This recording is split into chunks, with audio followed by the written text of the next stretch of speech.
끊임없이 몸을 단련하는 걸 사랑하는 그 시대의 진정한 헬창 아카자. 무한열차에서 그는 상현삼이라는 자리에 걸맞게 정말 긴 세월의 정수가 깃든 강함을 보여주었습니다. 이번 영상에서는 무한열차에 등장하지 않았던 아카자의 기술, 혈기술들까지 싸그리 모아봤으며 그 기술들의 숨겨진 비밀들까지 총정리했습니다. 렛츠고!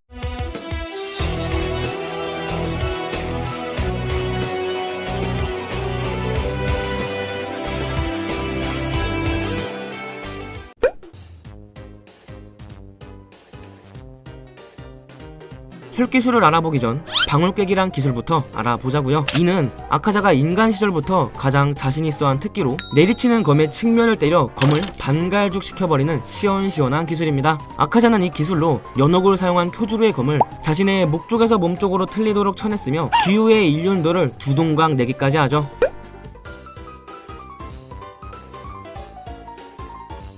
오니가 된 아카자는 인간 시절의 기억을 잃게 되었지만 그의 혈기술의 모든 기술명은 인간 시절의 추억이 담긴 불꽃놀이에서 유래되었습니다. 아무래도 사랑했기에 지키고 싶었던 여인 코요키와의 마지막 약속이 불꽃놀이였기 때문이겠죠. 즉 기억은 잃었어도 몸은 무의식적으로 코요키와의 추억을 잊지 못했다는 걸 의미합니다. 또한 아카자가 선보이는 기술의 동작 하나하나 역시 모두 그가 인간 시절 가르침을 받은 코요키의 아버지가 운영하던 소루도장에서 배운 동작들입니다.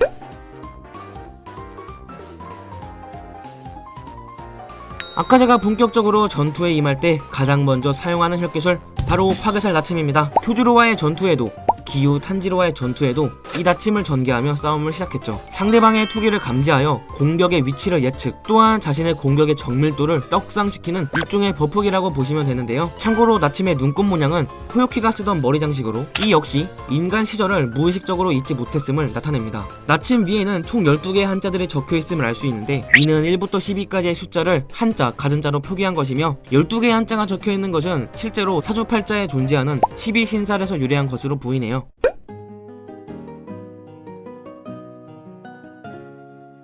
파괴살 공식은 빌공자가 쓰인 기술명답게 공중에서 주먹을 휘둘러 충격파를 날리는 기술입니다. 대부분 근접 기술을 구사하는 아카자의 몇 안되는 원거리 기술로 무한열차에서 이리저리 눈을 움직이며 뭔가를 찾는 쿄주루의 표정을 고려하면 이 충격파의 방향을 감지하기 위해서는 상당한 집중이 필요한 것으로 보이네요.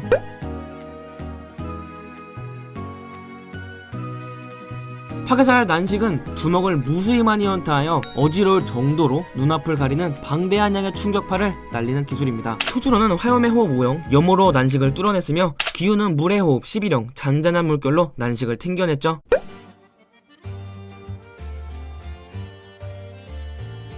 파괴살 멸식은 엄청난 기를 모아 양 주먹을 앞으로 휘두르는 기술인데요. 주먹을 내지른 아카자의 뒤쪽에는 그의 방대한 기가 흐르고 있다는 게 표현됐으며 상대의 공격을 멸한다 라는 의미가 담긴 기술인지 아카자는 이 기술로 쿄주루의 연옥을 받아칩니다.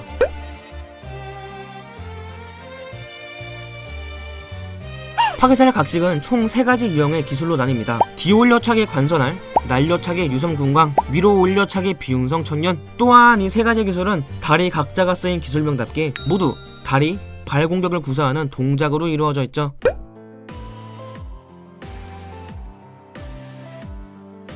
파괴살 기신팔 중심은 난식이랑은 약간 비슷한 부류의 기술인데 양팔을 연속으로 난타하여 좌우로 총 8개의 겹쳐진 커다란 충격파를 내보내는 기술로 보이네요.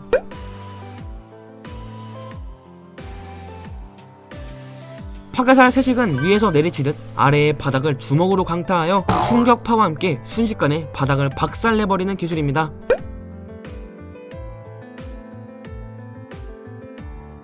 파괴살 종식, 청원 난전강. 이 기술은 아카자가 구사하는 기술의 최종 5위라고 볼 수 있죠. 한순간에 100발 이상의 청원빛 충격파들을 날려서 주위를 섬멸하는 어마무시한 기술입니다. 상대의 공격을 튕기듯이 막아내는 기후의 잔잔한 물결로도 막아내지 못한 광범위 기술이죠. 자, 이렇게 아카자의 기술들에 대해 알아봤습니다. 혹시 제가 실수한 부분, 빼먹은 부분이 있다면 댓글로 지적 부탁드립니다. 감사합니다.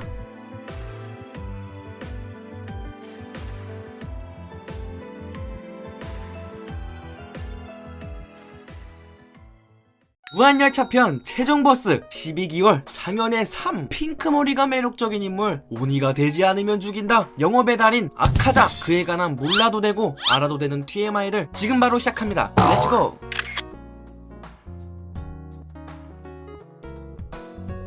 키 173, 몸무게 74. 참고로 키는 쿄주로가 177cm로 4cm 더 큽니다. 인간 시절의 이름은 하쿠지. 아카자는 두 번째로 가장 오래된 12개월입니다. 첫 번째는 이 사람입니다. 아카자는 태어날 때부터 이빨이 고스란히 자라있던 정말 특이한 아이였습니다. 따라서 그는 어려서부터 도깨비의 자식이라며 주변으로부터 놀림을 받았습니다.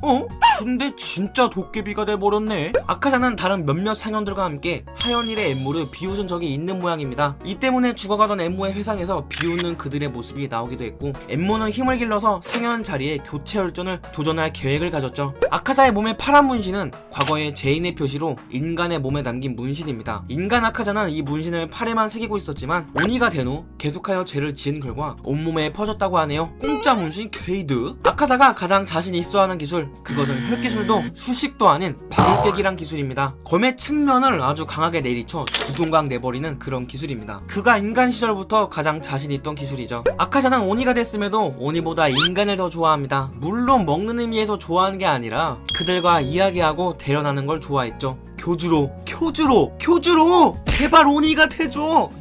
이것만 봐도 알 수 있네요. 이 때문에 본거지 무한성에서는 아카자는 굉장히 과묵한 채로 지낸다고 하며 친하게 지내는 오니들은 한 명도 없고 그들과 이야기를 잘하지 않는다고 합니다. 스스로 아싸의 길을 택한 거네. 아카자가 끊임없이 오니 회사의 새 직원들을 영입하는 과정에서 지금까지 주는 없었던 모양이지만, 주는 아니지만 나름 강했던 이들 중 일부는 오니가 되는 길을 택했답니다. 물론 그들은 현 시점에서 모두 죽었다네요. 아카자는 사람을 잡아먹는 것을 배가 굶주리지 않을 정도만큼만 최소한으로 한다고 합니다. 그리고 여성은 한 번도 먹어본 적도 죽여본 적도 없는 젠틀남이죠. 무한열차에 시노부나 미츠리가 왔으면 얘 어떻게 됐으려나?